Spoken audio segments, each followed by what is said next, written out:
2010, Pele Company purchased the following two machines for use in its production process. ঠিক আছে, আমাদের purchasing date হচ্ছে জানুয়ারি 1, 2010। ঠিক আছে, এখানে দেখো মেশিন এ মেশিন বি দুইটা মেশিন আছে। আমরা প্রথমেই মেশিন এ ইনফরমেশন গুলো দেখি। The cash price of this machine was $38,000. Related expenditures included sales tax $1,700, shipping cost $150, insurance during shipping $80, installation and testing cost $70, and $100 of oil and lubricants to be used with the machinery during its first year of operation.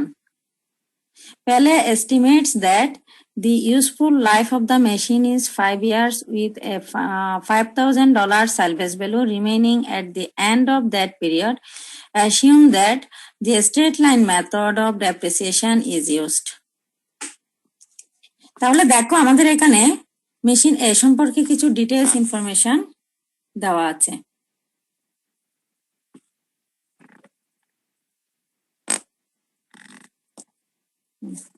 তো এখানে cash প্রাইসের সাথে কিছু others ইনফরমেশনও দেওয়া আছে।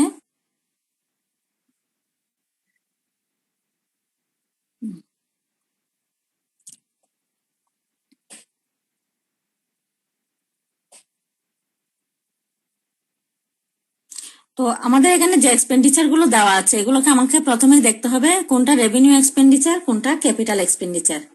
মনে রাখবা capital এক্সপেন্ডিচারের কারণে আমার অ্যাসেট ভ্যালু বেড়ে যাবে, আর রেভিনিউ এক্সপেন্ডিচারকে আমরা সিম্পলি এক্সপেন্স হিসেবে হিসাব করব। ঠিক আছে,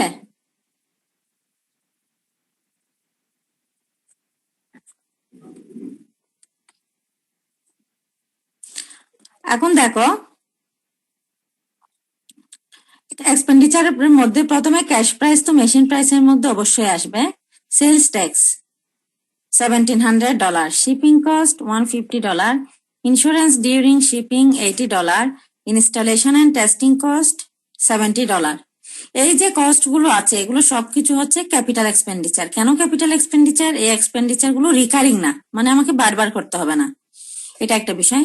আরেকটা বিষয় হচ্ছে এগুলোর কারণে আমার অ্যাসেট ভ্যালু বেড়ে যাচ্ছে, মানে আমার মেশিন এর ভ্যালুটা বেড়ে যাবে। তারপরে আরেকটা বিষয় হচ্ছে এই এক্সপেন্ডিচার গুলো আমার এই অ্যাসেট মেশিন একে ইউজেবল করার জন্য অবশ্যই করতে হবে। ঠিক আছে, আমরা ইন জেনারেল সেন্সে যেটা চিন্তা করি যে ক্যাশ প্রাইসটাই হচ্ছে অ্যাসেট ভ্যালু, এটা কিন্তু না। এই ক্যাশ প্রাইস ছাড়াও ওই অ্যাসেটকে ইউজেবল করার জন্য এককালীন যত ধরনের খরচ হবে সবগুলোই ওই অ্যাসেট ভ্যালুর মধ্যে অ্যাড হবে। বুঝতে পারছো?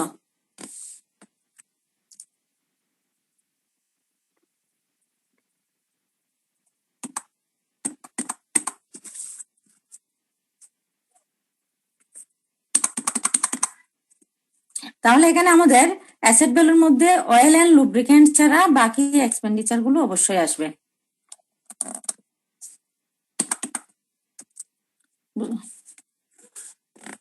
দেখো এখানে অয়েল এন্ড লুব্রিকেন্টকে আমরা কেন হিসাবে আনছি না অ্যাসেট ভ্যালুর মধ্যে, এটাকে এক্সপ্লেন করতে পারবা?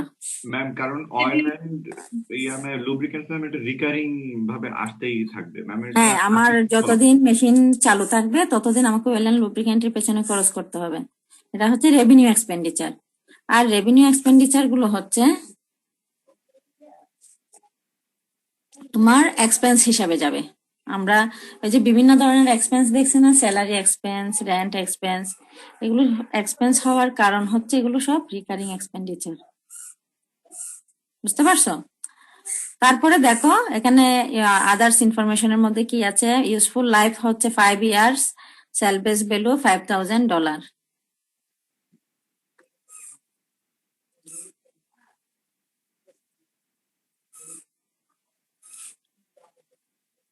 তারপরে দেখো assume that the straight line method of depreciation is used. তাহলে আমাদের এখানে স্ট্রেট লাইন মেথড ইউজ করতে হবে মেশিন এ এর জন্য। সেকেন্ড ইনফরমেশনে দেখো, machine B, the recorded cost of the machine was 1,60,000. Pele estimates that the useful life of the machine is 4 years with a $10,000 salvage value.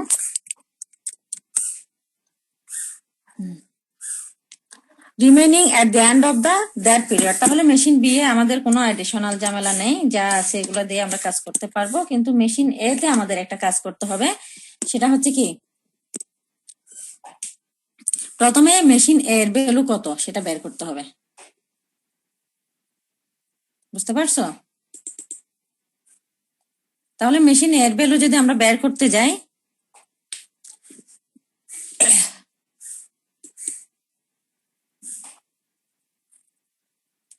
লিখো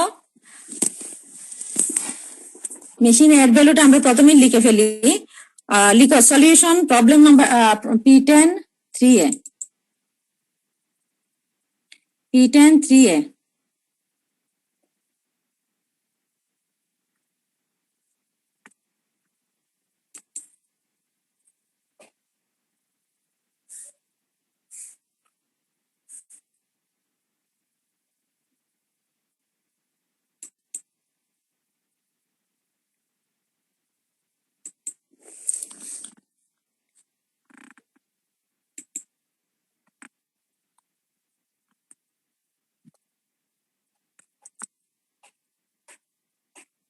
লিখো calculation of cost of machine এ।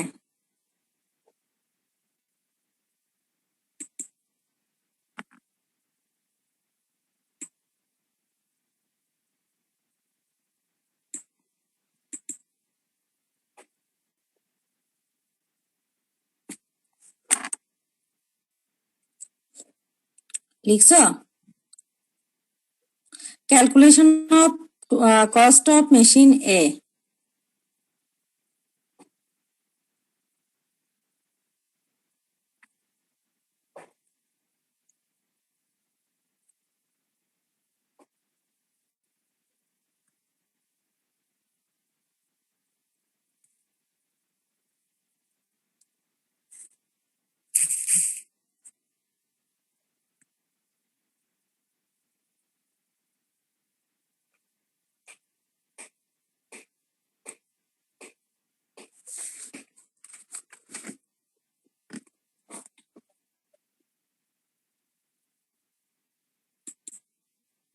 লিখো cash price of machine কত ছিল? 38,000। 8,000। হ্যাঁ, cash price হচ্ছে 38,000। লিখো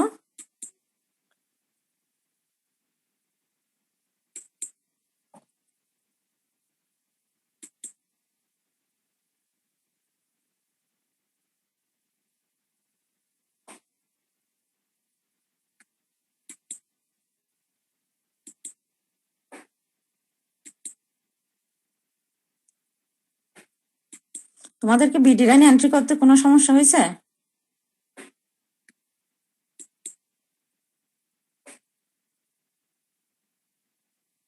হুম,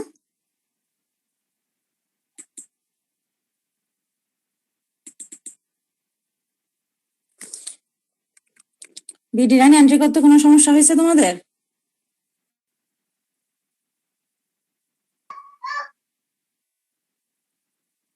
ma'am কিসে ম্যাম?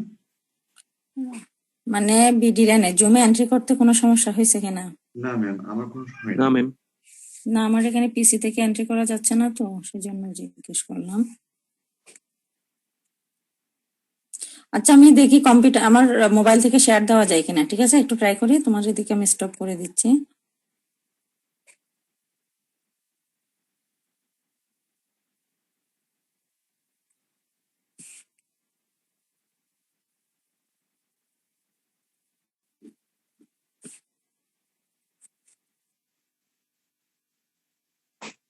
Yes ma'am.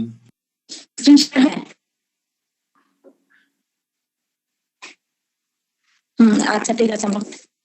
আচ্ছা দেখো, আমরা যেহেতু এক্সটেন্ডেড ইনফরমেশন দেওয়া আছে, মেশিনের জন্য কি করব? টোটাল কস্ট কত সেটা ক্যালকুলেট করব। তাহলে দেখো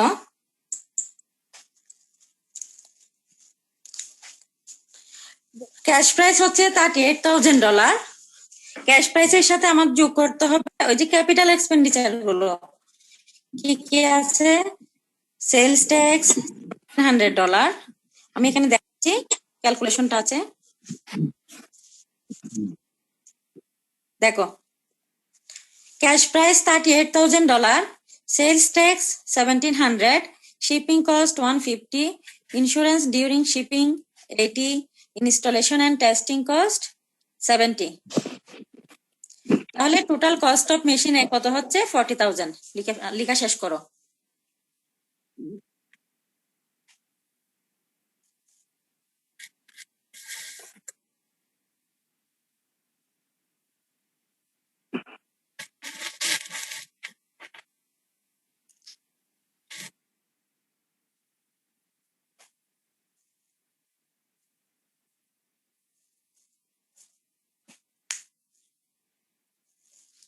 লিখা শেষ সবার? 40,000 আমি টোটাল কস্ট অফ মেশিনে। দেখো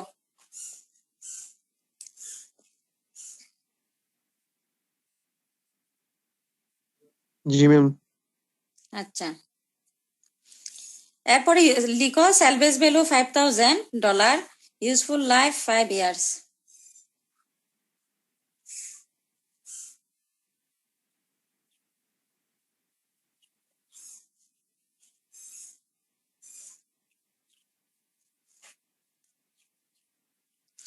এরপর আমরা ইনস্ট্রাকশনে আসি। কি লিখবো আরেকবার? সেলভেজ ভ্যালু $5,000, ইউজফুল লাইফ 5 years, এটা লিখছো মেশিনের জন্য। এখন ইনস্ট্রাকশন এতে আসো। ম্যাম হ্যাঁ বলো, কি সমস্যা? ম্যাম আসসালামু আলাইকুম। এখানে যে ইন্স্যুরেন্স ডিউরিং শিপিং, ইন্স্যুরেন্স কি ম্যাম এখানে? ম্যাম মানে ইন্স্যুরেন্স কি কস্ট অফ মেশিন নিতে আসবে? এটা ইন্স্যুরেন্স ইন্স্যুরেন্সটা জিনিসটা নরমালি হচ্ছে কিসের মানে ইন্স্যুরেন্স কয়েক দেখো। বছর পর পর করতে হয় না? হ্যাঁ হ্যাঁ আমি বুঝছি।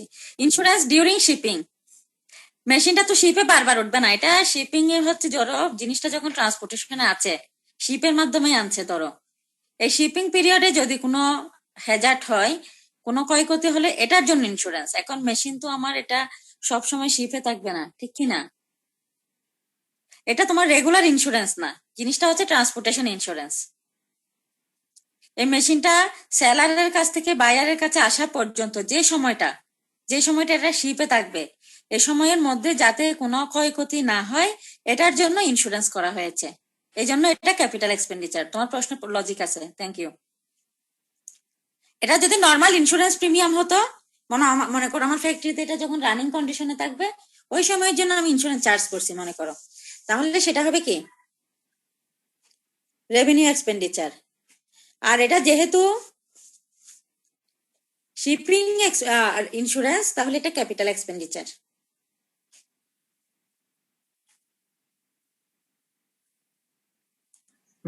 ম্যাম এই বিষয়টা বুঝিনি একটু একটু। মানে হচ্ছে ইন্স্যুরেন্স বিষয়টা আমাকে দেখতে হবে কি জন্য করা হচ্ছে। যদি এমন হতো ইন্স্যুরেন্স আমার ফ্যাক্টরিতে ওয়ার্কিং কন্ডিশনে থাকবে ওই সময়ের জন্য আমি ইন্স্যুরেন্স করছি, তাহলে এটা ছিল রেভিনিউ এক্সপেন্ডিচার, কারণ এটা একটা নির্দিষ্ট সময় পর পর আমাকে রিনিউ করতে হবে। কিন্তু শিপিং এর বিষয়টা আলাদা। এখানে শিপিং এর বিষয়টা কেন আসছে, মনে করো তুমি মেশিন বাইরের কান্ট্রি থেকে আনছো, শিপের মাধ্যমে এটা তুমি ট্রান্সপোর্ট নিয়ে আসছো, তাহলে এই শিপিং আওয়ারে এটা যতক্ষণ শিপে থাকবে ততক্ষণ পর্যন্ত যাতে তোমার মেশিনের কোনো ক্ষয়ক্ষতি না হয় এই জন্য ইন্স্যুরেন্স করা হয়েছে। এখন এই মেশিনটা তো সবসময় শিপিং করা হবে না, মেশিনটা আমার ফ্যাক্টরিতে ইউজ করার জন্য। এই শিপিং পিরিয়ডের ইন্স্যুরেন্স বিষয়টা হচ্ছে তোমার কি ওয়ান টাইম, এই জন্য এটা ক্যাপিটাল এক্সপেন্ডিচার।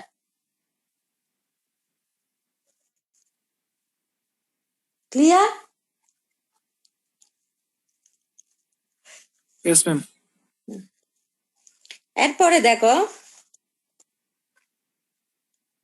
ইনস্ট্রাকশন গুলো দেখো। Prepare the following for machine A, The journal entry to record its purchase on January 1, 2010. তার মানে কোন তারিখে পারচেজ করা হয়েছিল? আমার জানুয়ারি 1, 2010 এই তারিখের জন্য আমাকে কি করতে হবে? জার্নাল দিতে হবে। আরেকটা জার্নাল হচ্ছে to the journal entry two record annual depreciation at December 31, 2010।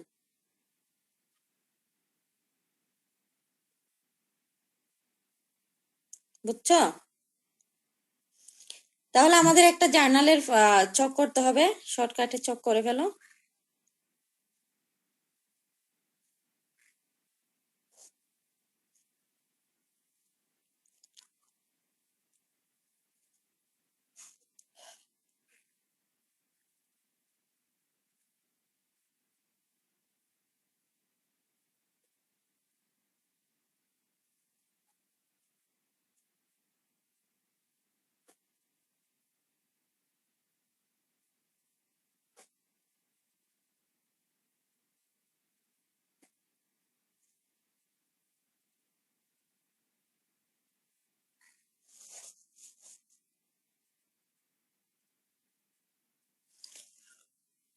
প্রথমে আসো জানুয়ারি 1, 2010।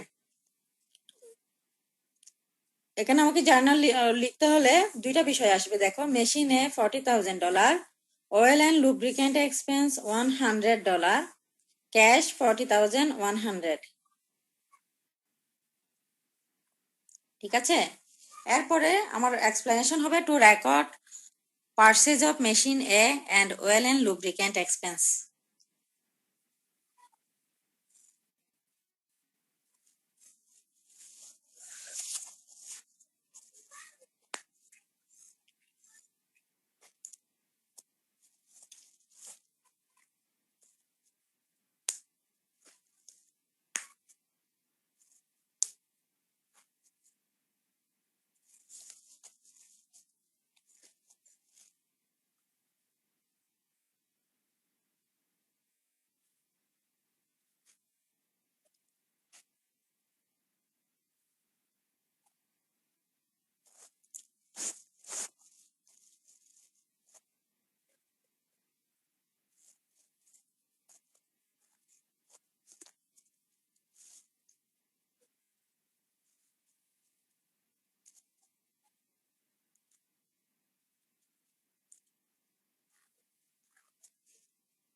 লেখা শেষ সবার?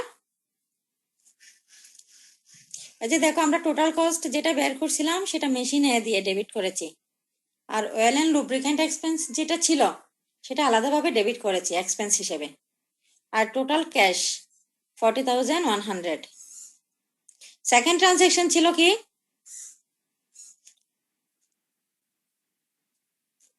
The journal entry to record annual depreciation at December 31, 2010.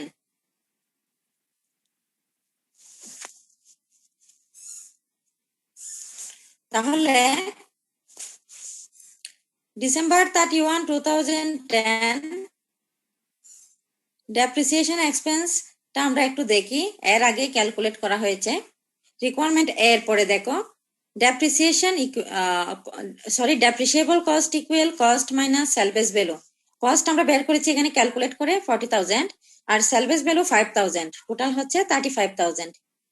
এরপরে আসো annual depreciation, depreciable cost divided by useful life.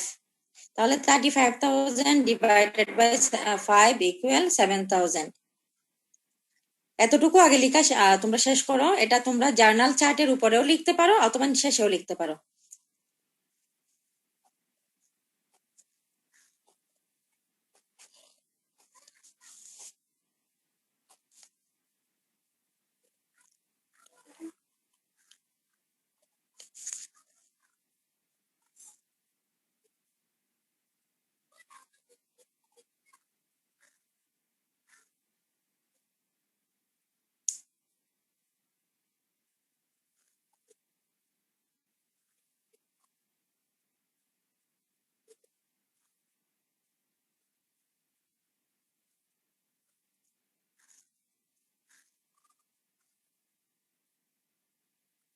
এটা লেখা শেষ? তোমরা ওয়ার্কিংটা করছো? ডেপ্রিসিয়েবল কস্ট এবং annual depreciation.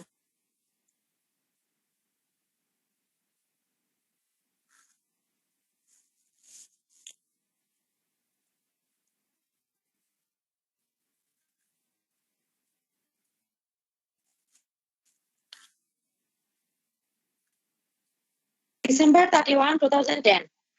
Depreciation expense debit. Accumulated depreciation 7,000. Annual depreciation expense.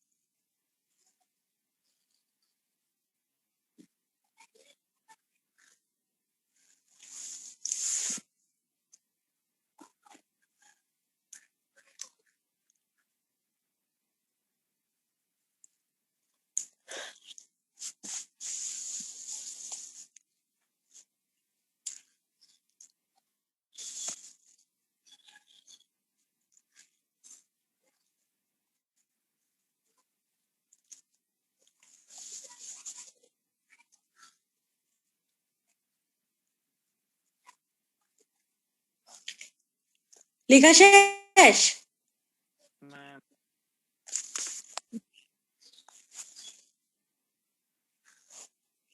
কারো কোনো প্রশ্ন আছে?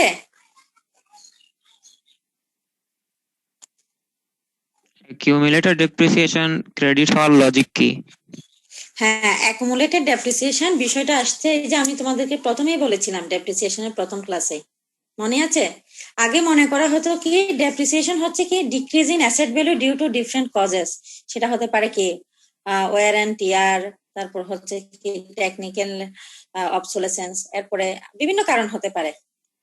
ঠিক আছে, এটা হচ্ছে তোমার ট্রেডিশনাল ভিউ। তো আগে যখন ডেপ্রিসিয়েশন চার্জ করা হতো, ডেপ্রিসিয়েশন এক্সপেন্সকে ডেবিট করে আমরা অ্যাসেটকে ক্রেডিট করতাম, কারণ ধরে নিতাম কি অ্যাসেট ভ্যালুটা আস্তে আস্তে কমে যাচ্ছে।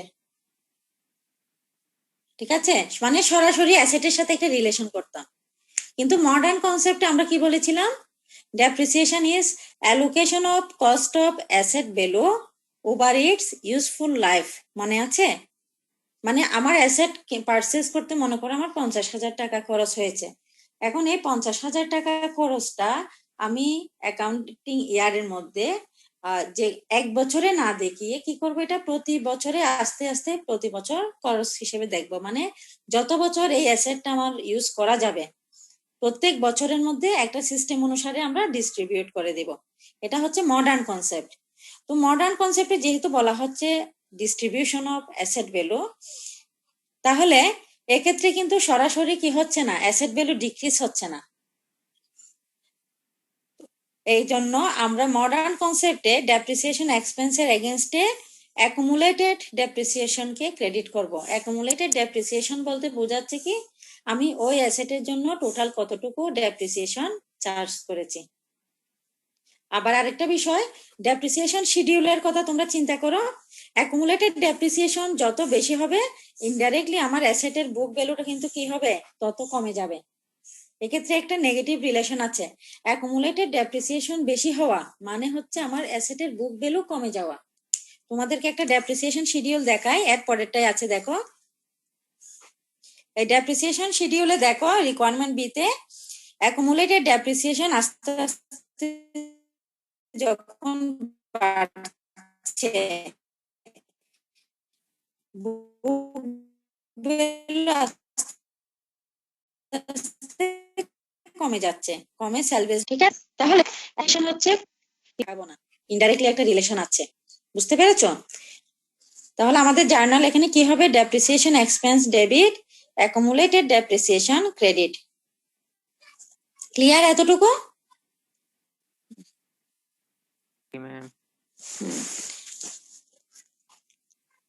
এরপরে ইনস্ট্রাকশন বি তে আসো। Calculate the amount of depreciation expense that Pele should record for machine B each year of its useful life under the following assumptions. Pele uses the straight line method of depreciation. Pele uses the declining balance method. The rate used is twice the straight line rate. আচ্ছা, প্রথমে আমরা বের করি পেলে uses the straight line method of depreciation. এখানে কিন্তু আমাদেরকে indirectly depreciation schedule করতে বলা আছে, কারণ কি দেখো, calculate the amount of depreciation expense that Pele should record for machine B each year of its useful life under the following assumptions. তার মানে হচ্ছে আমার মেশিন বি এর ইউজফুল লাইফ ছিল 4 ইয়ার্স, এই 4 বছরের জন্যই আমাকে প্রত্যেক বছরের ডেপ্রিসিয়েশন বের করতে হবে।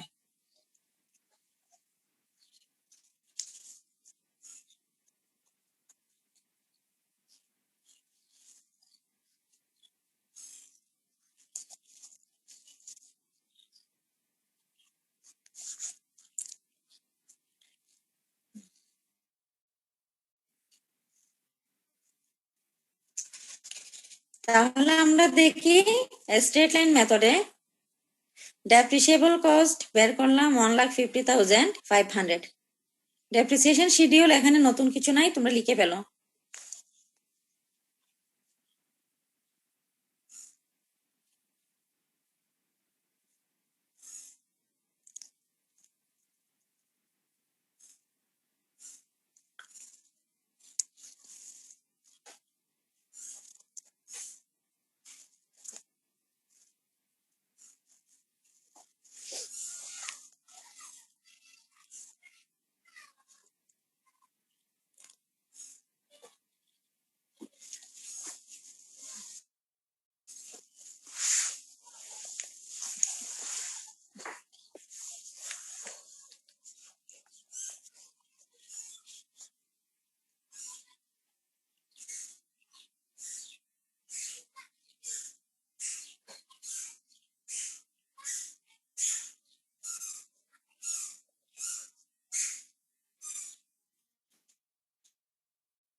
লেখা শেষ তোমাদের?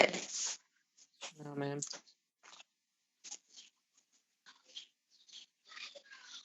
মুভ করি। দেখো, Pele uses the declining balance method. The rate used is twice the straight line rate. তার মানে ডিক্লাইনিং আমাদের করতে হবে একেবারে সহজ। স্ট্রেট লাইন রেট হচ্ছে কি 100% ডিভাইডেড বাই ইউজ লাইফ 25%, আর double declining multiplied by straight line that's 50। আর শিডিউল এখানে করে দেওয়া আছে।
তোমাদের লেখা শেষ?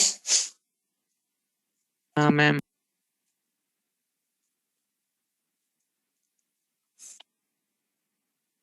মজার বিষয় আছে, একটু ব্রেন ওয়ার্ক করবা, তাহলে ধরতে পারবা। একদম লাস্টে একটা মজার বিষয় আছে।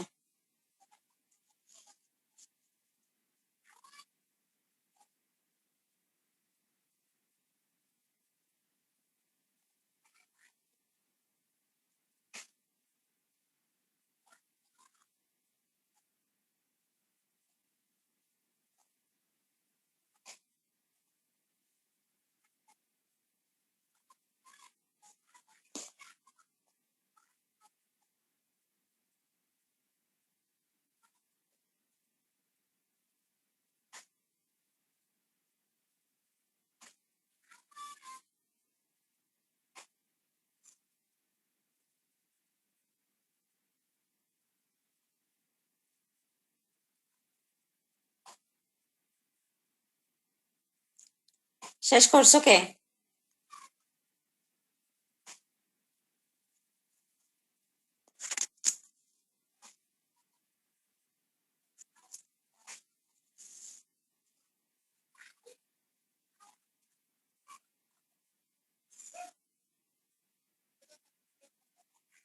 কারো শেষ হয় নাই?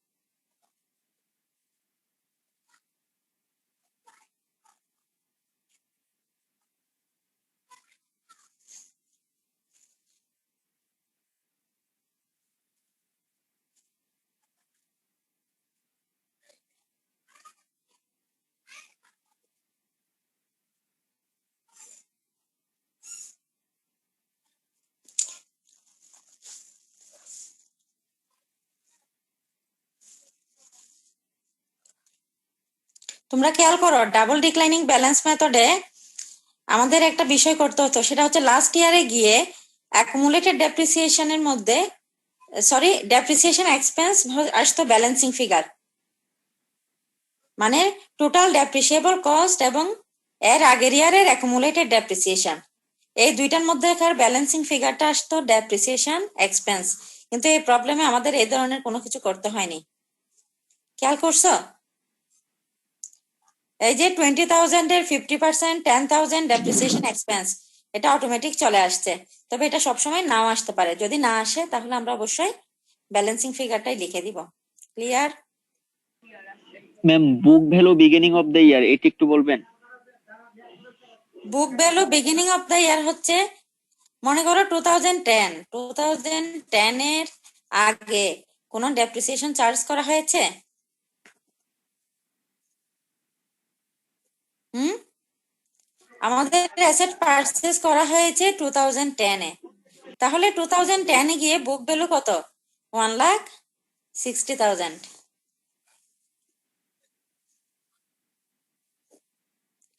এখন এটার উপর আমি পার্সেন্টেজ অ্যাপ্লাই করে শেষ পর্যন্ত বুক ভ্যালু পেলাম 80,000 2010 এর লাস্টে।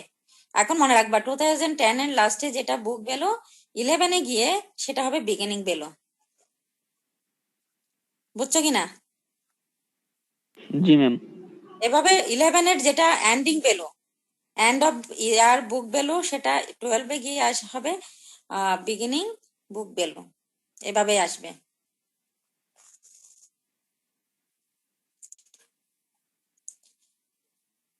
এরপরে 3 নম্বরে আসলো রিকোয়ারমেন্ট।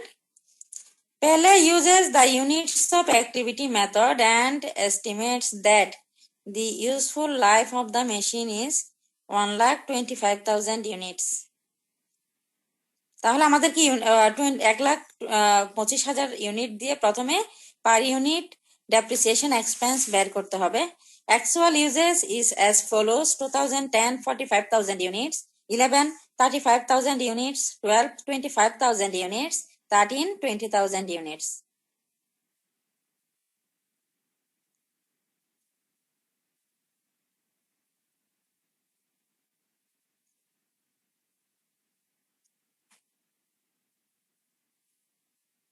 তাহলে আমরা প্রথমে কি করব?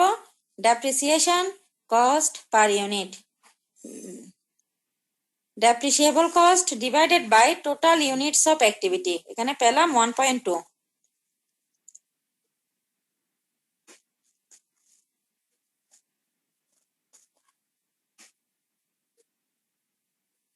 তারপরে ডেপ্রিসিয়েশন শিডিউল দেখো, এই যে 1.2 দিয়ে প্রত্যেক বছরের ইউনিটস অফ অ্যাক্টিভিটিকে আমরা মাল্টিপ্লাই করে দিব, তাহলে পাবো ডেপ্রিসিয়েশন এক্সপেন্স। বুঝছো কি না? ইউনিটস অফ অ্যাক্টিভিটি দিয়ে ডেপ্রিসিয়েশন রেট পার ইউনিটকে মাল্টিপ্লাই করে দিব প্রত্যেক বছরের, তাহলে প্রতি বছরের ডেপ্রিসিয়েশন এক্সপেন্স পাবো।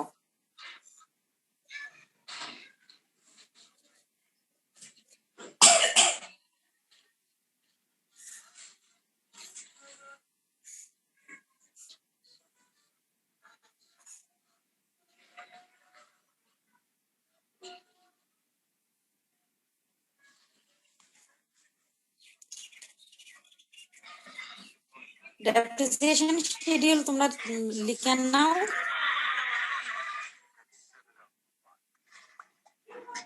গাড়িতে রেস্টুরেন্ট আছে নাকি রে? হ্যাঁ না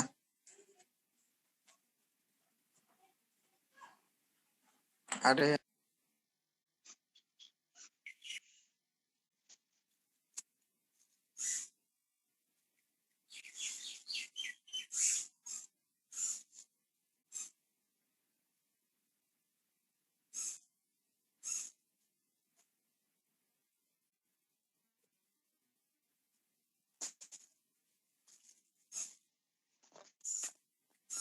লেখা শেষ?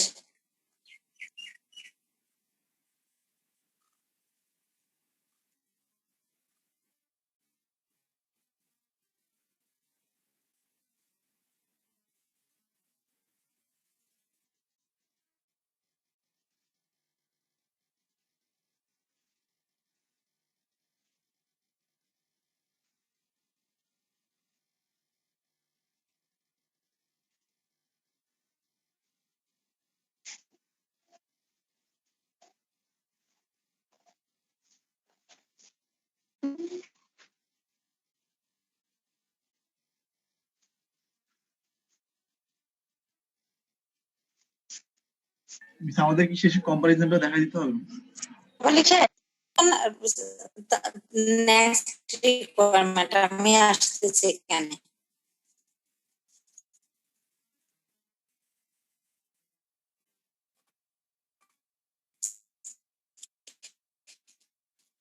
দেখো, which method used to calculate depreciation on machine B reports the highest amount spent on আমাদের বলা হচ্ছে এক কথায় 2013 এ কোন মেথডে বেশি ডেপ্রিসিয়েশন শো করে এবং 4 বছরের মধ্যে টোটাল কোন বছরে কত অ্যামাউন্ট ডেপ্রিসিয়েশন শো করে। তাহলে প্রথম এর জন্য আমাদের কি করতে হবে, ইয়ার এবং মেথড নিয়ে ডেপ্রিসিয়েশন নিয়ে একটা চার্ট তৈরি করতে হবে। দেখো, আমি বিষয় না করেও পারা যাবে, তবে এটা এভাবে করে ফেললে বেটার। দেখো, আমি মেথড এবং ইয়ার ডেপ্রিসিয়েশন গুলো চার্জ করলাম। তাহলে 2013 এ গিয়ে দেখা যাচ্ছে কি declining balance method highest depreciation. Sorry, 2010 আর 2013 এ গিয়ে দেখা গেল straight line method depreciation।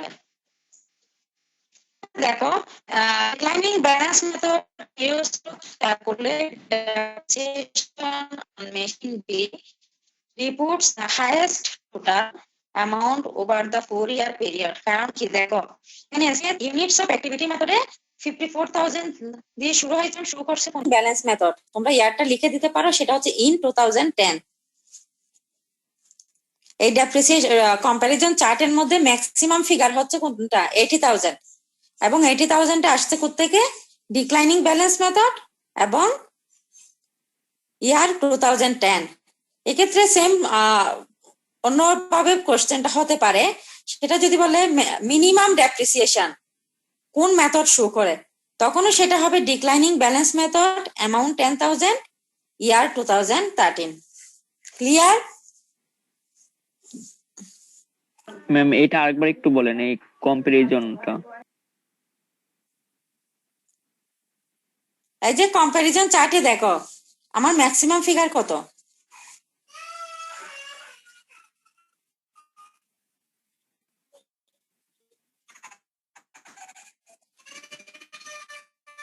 $80,000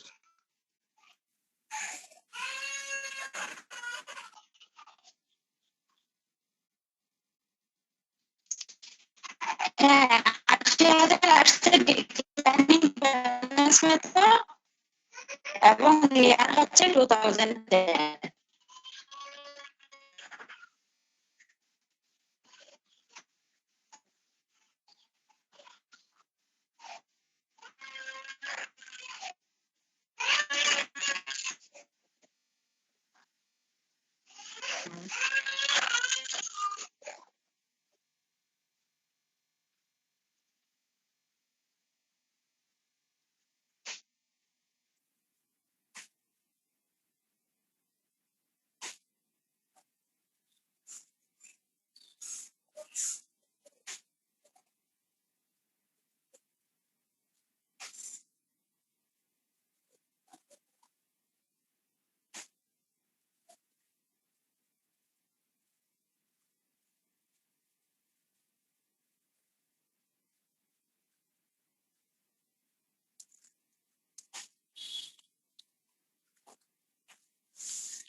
clear? Ma'am শুনতে পারি নাই। কি শুনতে পারোনি? আচ্ছা ম্যাম, ওই যে 2013-তে যে হাইয়েস্ট হচ্ছে 37,500 টাকা, তো এটা হচ্ছে উপরের লেখা যাইতো না? সবই তো এটা সেম। আমি দেখাই দিলাম, মানে এটাই হাইয়েস্ট ফিগার 2013 এর জন্য। পরে কেন লিখবো? ও আচ্ছা, মানে ম্যাম আলাদা আলাদা, তাহলে হচ্ছে 11 আর 12-র জন্য ম্যাম দেখাইতে হবে না? না, 11 আর 12 কি রিকোয়ারমেন্টে ছিল প্রশ্নে? আচ্ছা ম্যাম, ঠিক আছে।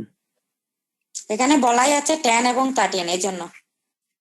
এটা চার্ট যদি করা থাকে, তোমরা যদি তোমাদের কনসেপ্ট ক্লিয়ার থাকলে যে ইয়ারই বলুক নিজেরাই করতে পারবা।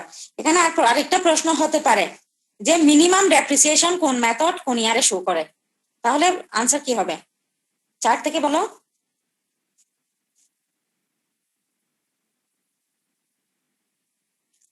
যদি বলা হয়, হ্যাঁ, ডিক্লাইনিং ব্যালেন্স মেথড 2013। 10,000। হ্যাঁ, 10,000। এটা এখানে বেসিক্যালি আসলে তোমার কনসেপ্ট ক্লিয়ার হতে হবে, প্রশ্ন চেঞ্জও হতে পারে, তবে এই ধরনের প্রবলেমই থাকবে। বুঝতে পেরেছো?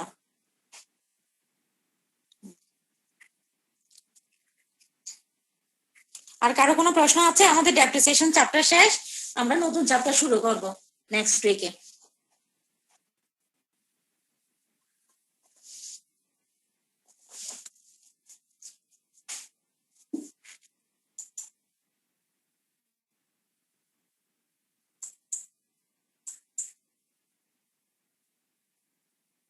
কারো কোনো প্রশ্ন আছে? হুম,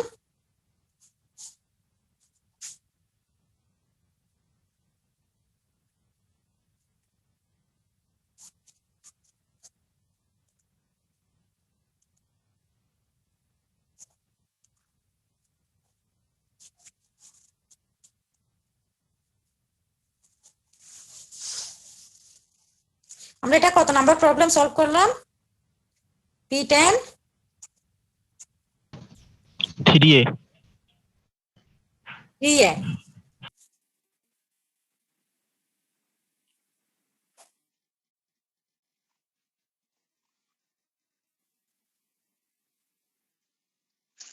P10 4A নিজেরা করবা, যদি সমস্যা হয় আমার সাথে আলোচনা করবে, ঠিক আছে? লিখো P10 4A and 3B।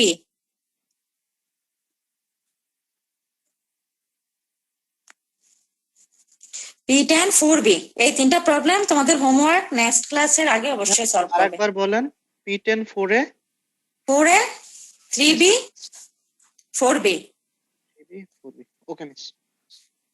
এই চ্যাপ্টার তাহলে আমরা আজকে শেষ করলাম। এখানে আসলে আরো অনেক জটিল প্রবলেম আছে, আমরা যাচ্ছি না।